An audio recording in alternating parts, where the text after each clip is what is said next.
Hey everyone, it's October 2nd, and that means that if today's your birthday, you share with Austrian-American serial killer Frederick Mors, who murdered at least 8 victims in the early 1900s, and that is him right up there. Born as Karl Monarch in Vienna in 1889, he moved to America in 1914, getting hired at the German Oddfellows Home in New York, a home for German-speaking orphans and elderly patients.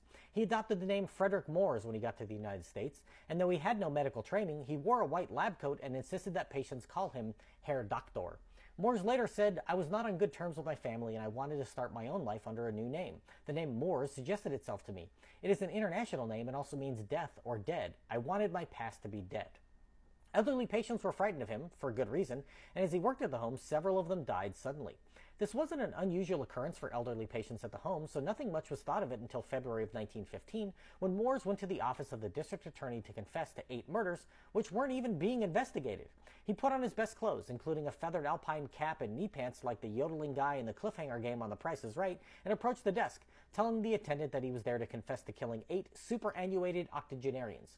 Mors claimed to have killed them in order to make room for more patients to move in, stating, "When you give an old person chloroform, it's like putting a baby to sleep."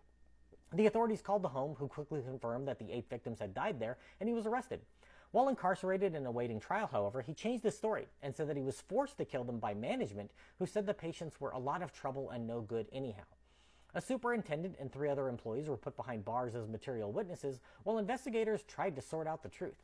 They believe that he did in fact kill the patients with chloroform and arsenic as he claimed, especially since other employees recalled having been sent out to purchase chloroform by Mors, and others at the facility suspected him of rigging the scaffolding being used by a painter that collapsed, sending him to his death.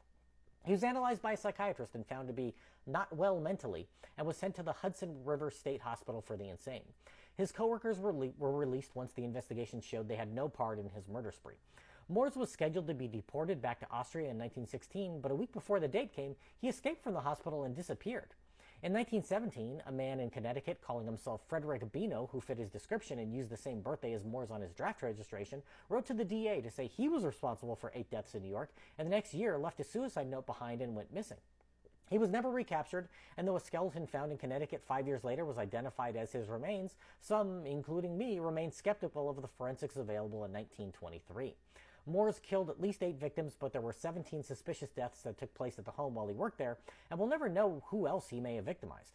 And perhaps he lived a long life, only to find himself at the mercy of someone he had to call Herr Doktor in his declining years. We'll never know for sure. If this is your birthday, I hope you have a great day. Leave me a comment so I can wish you a happy birthday. If you know someone whose birthday it is today, send them this video so I can find out all about their birthday twin. And to Frederick Mors, I say, happy birthday, you bastard.